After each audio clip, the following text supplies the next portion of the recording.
Yo la team, le mercato estival est finalement terminé et quel meilleur moment que la trêve internationale pour évaluer les transferts que chacune des équipes a faites.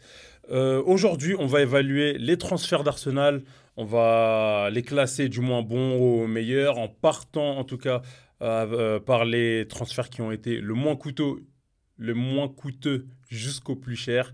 Et normalement, je voulais aussi intégrer les départs ainsi que les arrivées. Mais Arsenal, ils ont fait que 5 millions de recettes côté départ. C'est que des départs transferts libres. Donc franchement, je vais laisser ça de côté et on va passer tout de suite à la première recrue qui a été la moins chère. C'est Piero Hincapié. Défenseur de 21 ans, il vient de Leverkusen, il a gagné le championnat avec Leverkusen il y a une année. Pour moi, c'est un transfert qui est middle. Il joue dans l'axe comme il joue à gauche. Middle parce que très intéressant sur le papier. Il a une culture de la gagne qu'Arsenal n'a pas, on peut dire, sans lancer de pique, que la vérité. Il joue sur le côté gauche, Zinchenko qui vient de partir. Il y a Lewis Kelly, il y a Calafiori. Calafiori, ça se blesse pas mal. Intéressant pour remplacer ça. L'année dernière, quand Gabriel s'est blessé en fin de saison, il y avait Kivior pour remplacer. J'ai l'impression qu'il n'a pas vraiment donné satisfaction puisqu'ils l'ont envoyé en prêt. Et Hincapié, il peut remplacer de ce côté-là. Je crois qu'il fait genre 1m80, entre 1m81 et 83. Mais middle, et là aussi, je me pose des questions parce que c'est un joueur qui joue dans une défense à 3.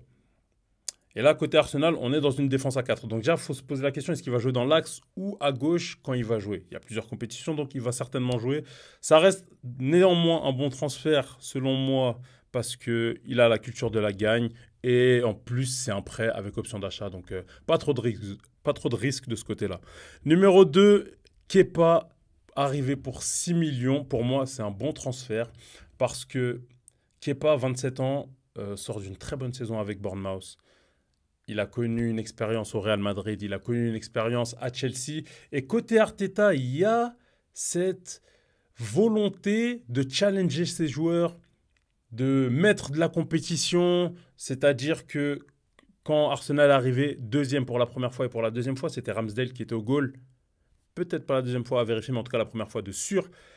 Et malgré qu'il soit arrivé deuxième et que Ramsdale était pressenti pour être le futur gardien de l'équipe nationale après Pickford, Arteta a quand même décidé de lui mettre de la concurrence en ramenant Raya de Brentford.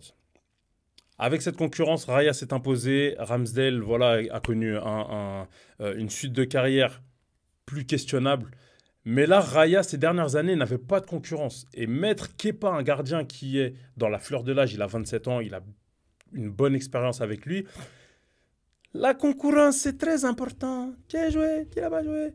Et là, la concurrence, en l'occurrence, ça tombe bien, je trouve. Petit prix en plus. Troisième, Christian Nordgaard, 11 millions arrivé de Brentford, middle, 31 ans, milieu défensif. Middle parce que pas trop de risques pris. Je pense que c'est pour la rotation. Il y a plusieurs compétitions à jouer. Thomas Partey est parti. Christian Nordgaard, il connaît le championnat anglais, il connaît la première ligue. Ça fait 3 ans qu'il performe avec Brentford et ils font des bons résultats. C'est pas le gars qui va jouer titulaire, mais avec toutes les blessures qui peuvent arriver, c'est, je pense, le genre de gars sur lequel tu peux compter. Mais c'est pas forcément le gars que tu vas acheter, je pense, pour te faire gagner le championnat en mode il me manque quelque chose dans mon équipe et je vais prendre Nordgaard. Donc middle, bon choix de rotation. Christian Mosquera, 21 ans, 22 ans, arrivé de Valence, défenseur colombien. Corrigez-moi si je me trompe. Je le mets middle. Pourquoi? Pas juste le prix. C'est qu'il vient de Valence. Valence sort d'une saison où ils finissent, je crois, genre 14-15e. Ils font pas une saison de ouf et encore moins défensivement. Ils ont beaucoup encaissé de buts. Et là, peut-être qu'Arteta et son staff a une vision en mode pour soulager Gabriel Saliba en cas de blessure. Effectivement, il a le jeu espagnol.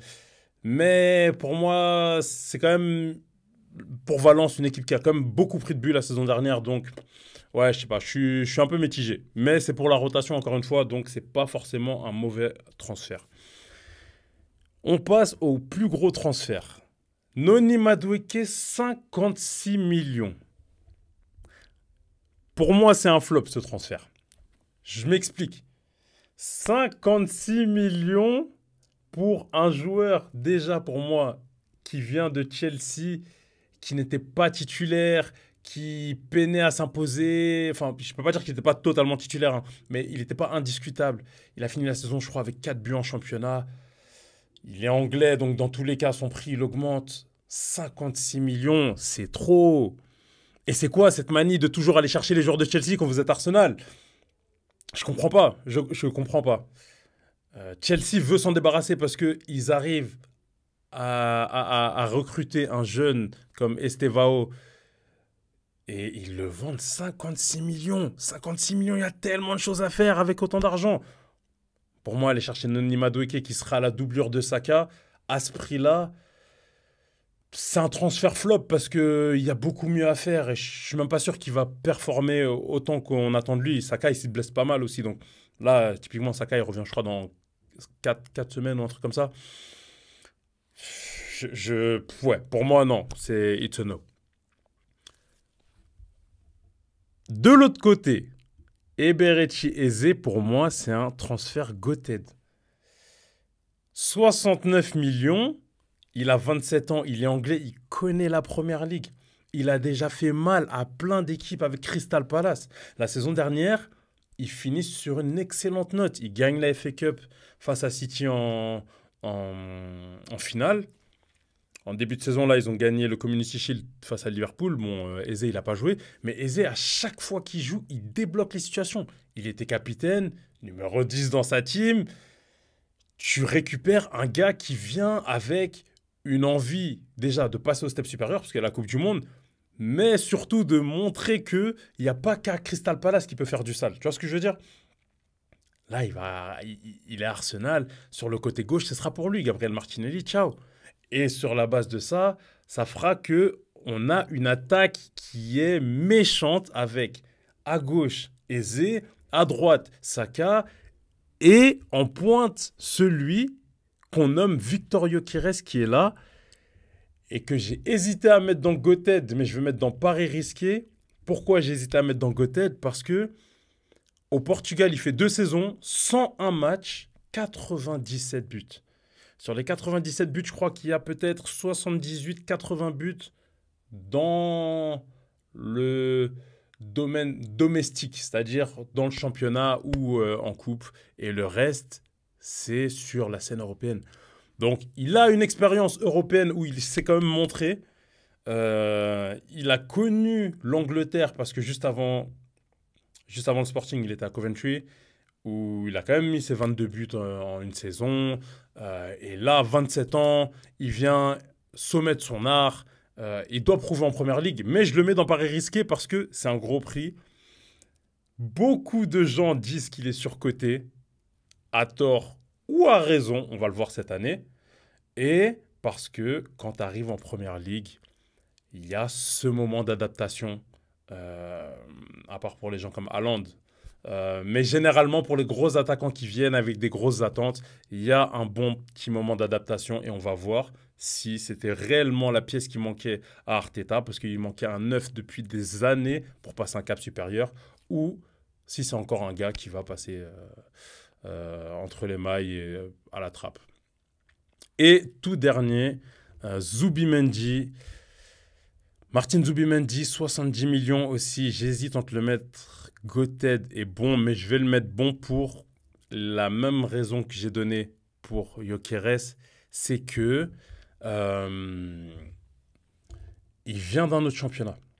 Il arrive de la Liga. En Liga, il fait 74 interceptions, 74 tacles, pardon, 34 interceptions, un délire comme ça. Et ce qui est énorme, je crois qu'il finit 3e dans les stats combinés la saison dernière en Liga. C'est un excellent récupérateur. C'est un gars qui va remplacer, pour moi, Partey à la perfection peut-être même amener encore ce plus du jeu espagnol, puisque aussi il joue en sélection, qui va plaire à Arteta, qui match bien dans le jeu d'Arsenal. Et c'est un très très bon transfert, 70 millions, on va le découvrir cette année en Première Ligue. Et je pense avoir fait le tour de ces transferts. Dites-moi vous en commentaire si vous auriez mis des joueurs dans d'autres catégories, dans d'autres cases. Et n'hésitez pas à partager cette vidéo, liker si vous avez kiffé, vous abonner parce que on va refaire la même pour d'autres équipes aussi qui ont fait des très gros transferts. Je vous prépare du lourd. Les gars, je vous dis à la prochaine. Ciao.